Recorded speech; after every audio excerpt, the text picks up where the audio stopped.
BBC Sounds. Music, radio, podcasts. Good afternoon. Thank you so much. This is the Jeremy Vine Show, BBC Radio 2. And it's great to have you with us. 25th of May, 1 year to the day since the murder of George Floyd. After one, Max Mosley dies. He was in this studio many times. Was the Formula One tycoon a champion for privacy or an enemy of press freedom? And how on earth did a story arise that microwave ovens were invented to defrost hamsters? Listen live on the BBC Sounds app. Now, most households have one. The microwave oven is a standard in the kitchens of British homes. And today we're asking the important question, was the microwave first invented to defrost hamsters? And the person who can help us to answer that question is called Tom Scott. He makes videos for YouTube. He happened upon a newspaper article from the 90s which stated as a fact that microwaves were indeed invented to bring frozen hamsters back to life for laboratory experiments in the 50s. Tom assumed it might just be an urban legend, but set about discovering if there was any truth at all in the claim. And he found a really extraordinary story of scientific discovery, and he's here to tell us all about it. Hello to you. Hello, thank you very much for having me on. Not at all, joining us from our Inverness studio, which is fantastic. So you happened upon an old newspaper article, and it said what? The exact phrasing was that the microwave was invented in the 1950s to humanely reheat hamsters in laboratory experiments. And the question then is, why would you need to freeze and reheat a hamster? Right, there are so many questions there. Like, there is... It's kind of a well-known story that the microwave was invented by an engineer in America in the 40s who was working on radar. And he's working on an open radar that's sending out, power into the sky, listening to the echoes back. And he notices that the peanut energy bar in his back pocket has melted.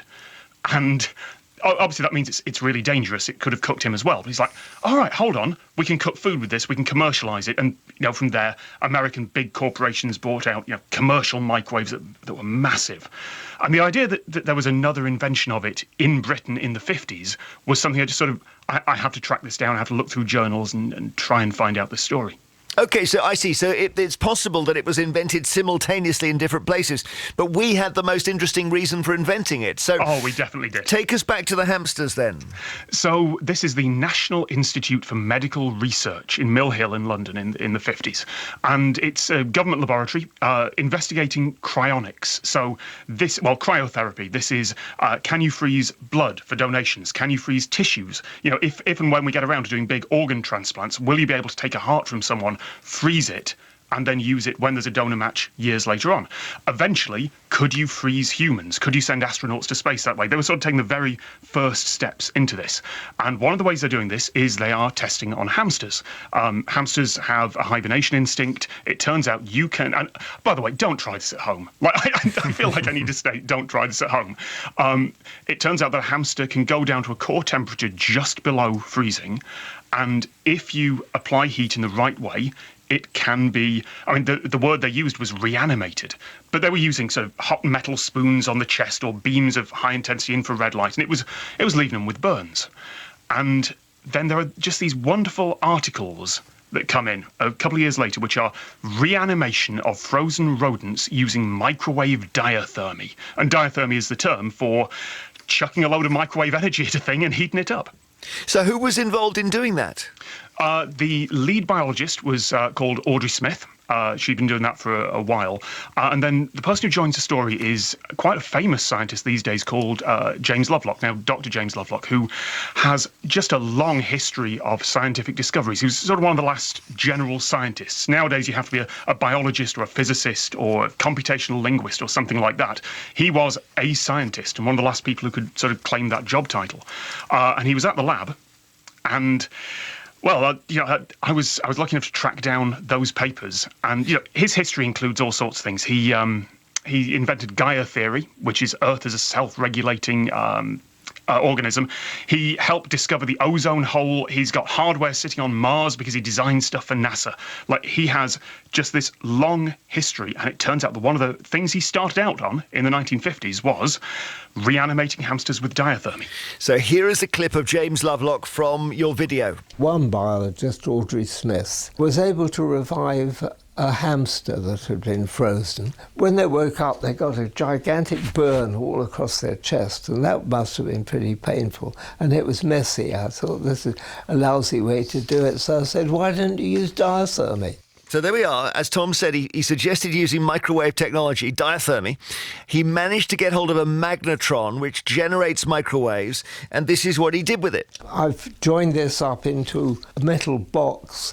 It wasn't so much a box, it was just a thing made out of chicken wire. And that was just like the box of a microwave oven. And I fed the microwaves into it, and I told Audrey, now put your hamster in there. Good old Audrey. And Tom, that was him effectively inventing his own version of the microwave. Right, and I don't think that certainly anyone in Britain would have known of the commercial microwaves that were around. So maybe he didn't invent the first microwave, but he certainly invented a microwave. It's a desktop box with a timer that you can put things in and heat up. And what's interesting is that there was no health and safety in those days, and so he just used to run the microwave with the door open. Let's have a listen. I put a potato in it and baked it, and it was perfectly all right. In the course of the experiments while we were building it, the thing was running open, and the radiation was bouncing all around the room, and the light bulbs would light up without warning.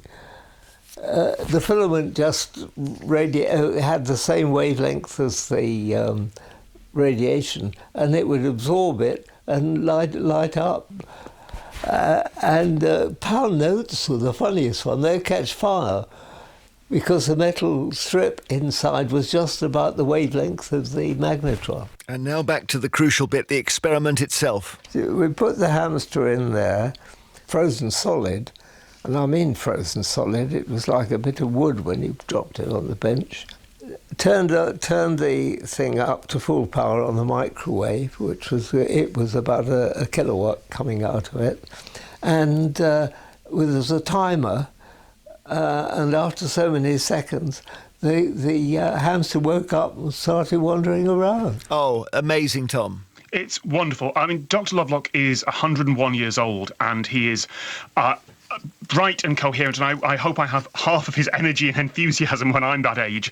It's genuinely this wonderful little bit of British scientific history that, it's a footnote, but it's a really, really interesting footnote.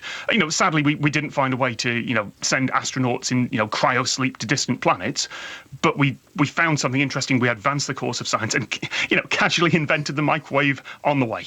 And important, I guess, to point out that Professor Lovelock was trying to find a more humane way of reheating hamsters. Oh, good heavens, yes. It's unfair to kind of put this as animal cruelty because A, it's medical research, context is really important, and B, he essentially saved the hamsters from being injured a lot more. The papers say, the academic papers say that the animals were fine a couple of days later of recovery and sent to an animal home for a retirement. Thank you so much for talking to us. And if you're listening and you're thinking this is amazing, I want to hear more. Tom Scott is a filmmaker, and if you search for him on just any search engine, you'll find the short film, which is simply titled, I Promise This Story About Microwaves is Interesting.